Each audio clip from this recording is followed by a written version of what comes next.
One autumn afternoon, an elderly man entered a library showing a card with his name on it, Mr. John Eldred, and asked if he could borrow a book.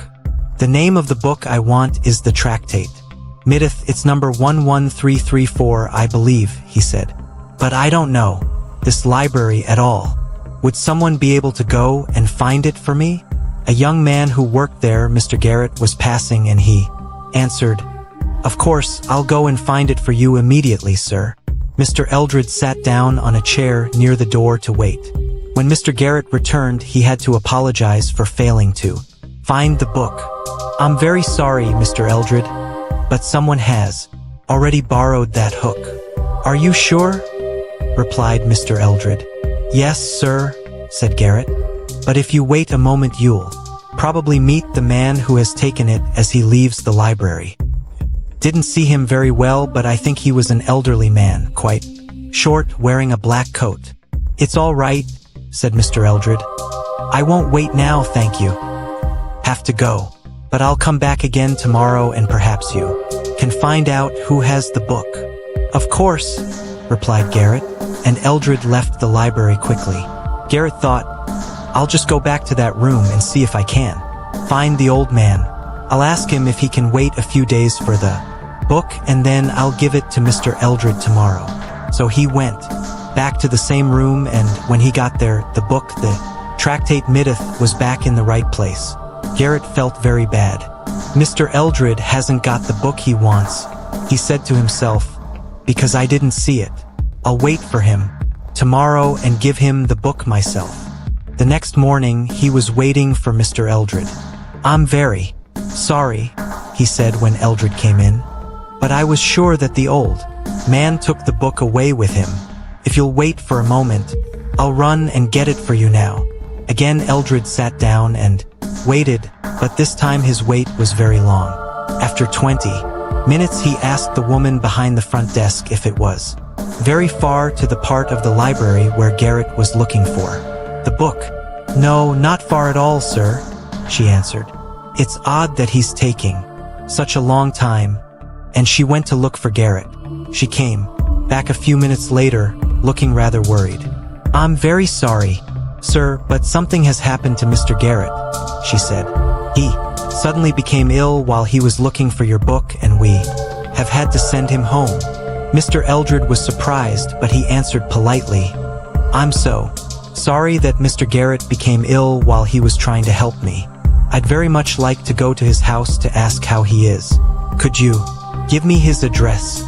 The woman gave him the address, and before he left, Eldred asked her one last question.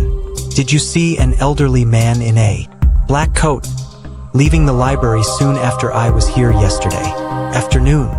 "No, I didn't," replied the woman.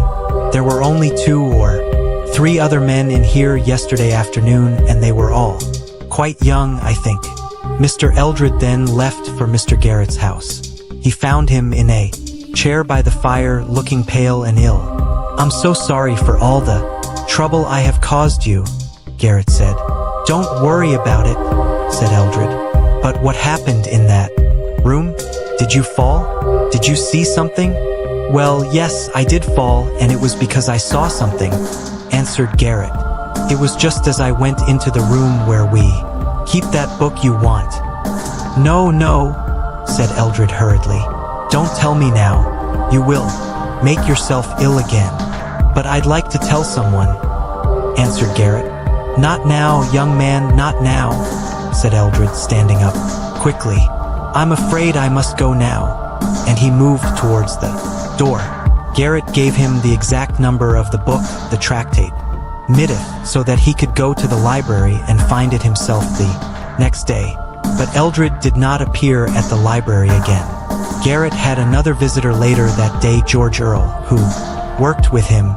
George said, "I'm sure there is something odd going on at the library, you know. When we found you on the floor, there was a terrible, strong smell in that room. Can't be good for people to work with a smell like that." Garrett replied, "That smell isn't always there. I've only noticed it during the last few days, and it wasn't the smell that made me ill. It was something I saw Let me tell you about it. I went into that room this morning to get a book for a man who was waiting. Downstairs, a Mr. Eldred. The afternoon before, I saw a short, old man in black take the same book out, but when I looked again, the book was there, back in its place. So this morning, I went back to get it for Mr. Eldred, but the same old man in black was there again. I looked more closely at him this time and saw that his skin was dry and brown and dusty. He had no hair at all. Horrible, he was really ugly. He was reading a book near the one I wanted, and when he turned round I saw his face. And he had no eyes. It was a terrible shock. Everything suddenly seemed to go black inside my head and I fell. I can't tell you anything more. Before Garrett returned to work, his boss at the library told him to take a week off, go away somewhere and get some fresh air to try to forget his experience. So he went to the station, carrying his luggage, and waited for a train to Burnstow-on-Sea. As the train arrived, only one car seemed to have any places in it. But as he walked towards it, the head of the old man with no eyes suddenly appeared again at the window of the train. Garrett felt sick. He ran to the next car and jumped into it just as the train started to move.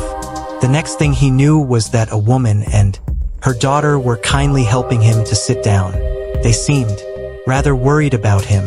Mrs. Simpson and her daughter were also traveling to Burnstow-on-Sea.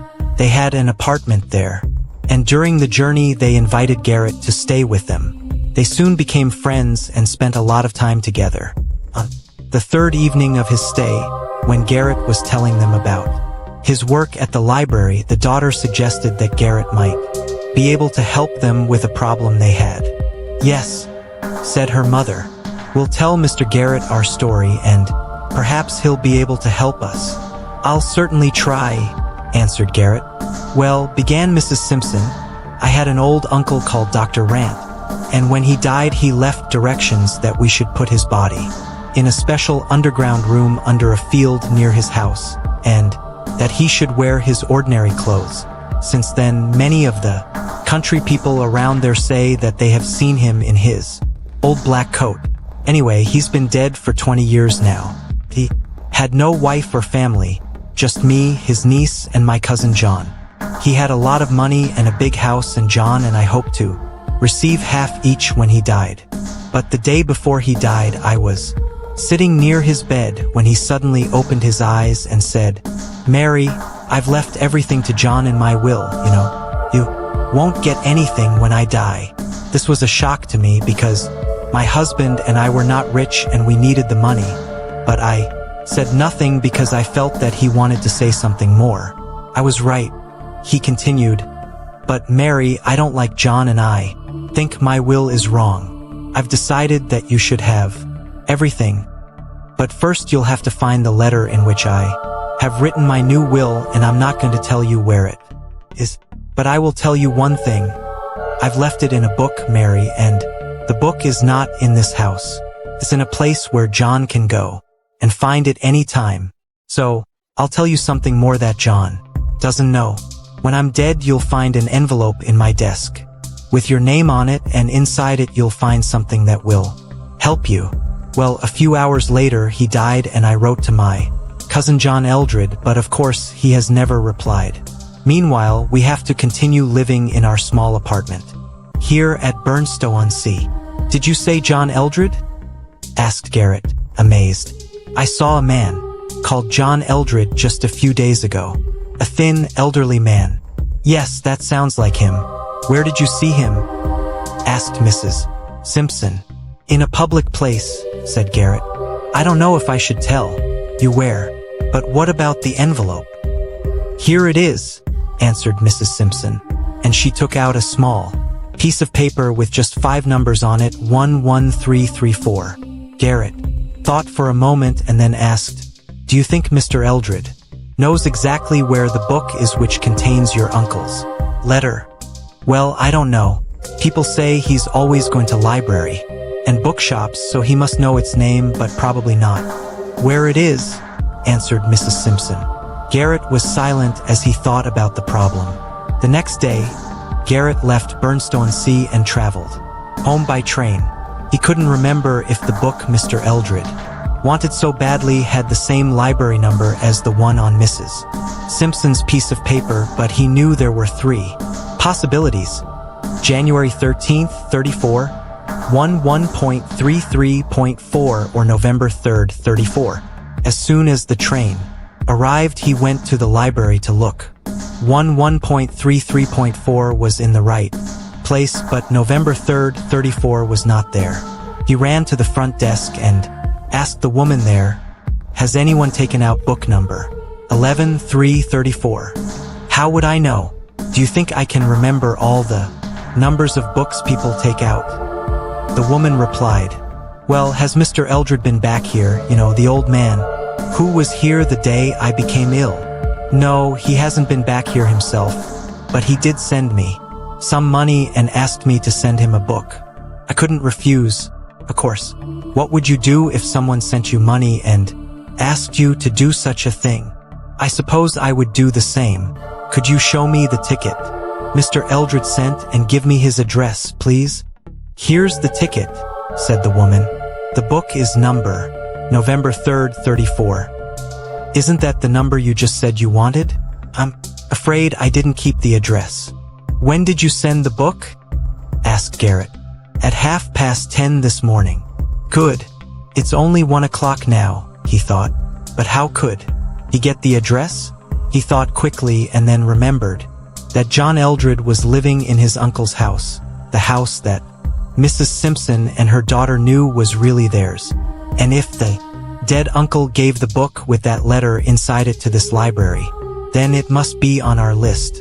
And I know that he died about 20 years ago, thought Garrett, so he found the list and turned back to 1870.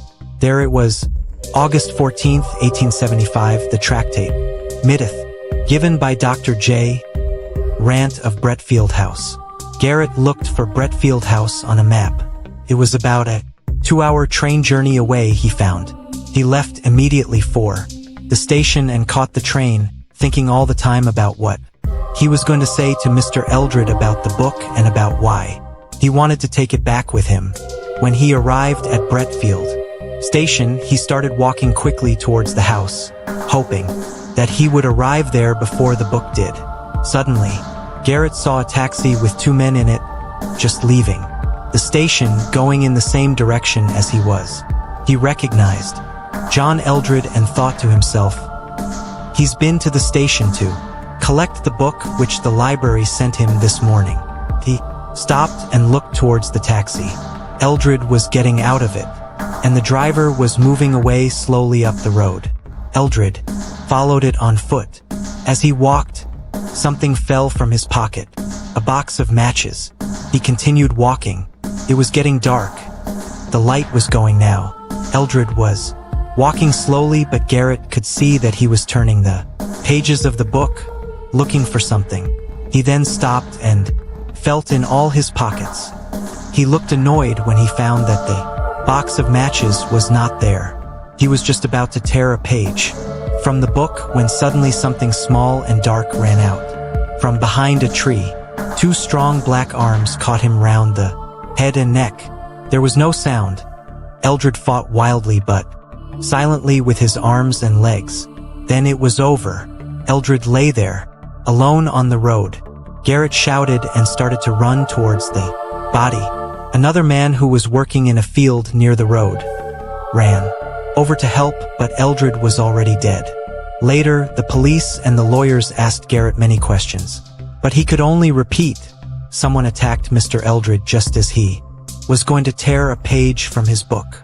They soon found, of course, that on the same page there was a lot of writing by old Dr. Rant, which said that his house and all his money really belonged to Mrs. Mary Simpson and not to John Eldred.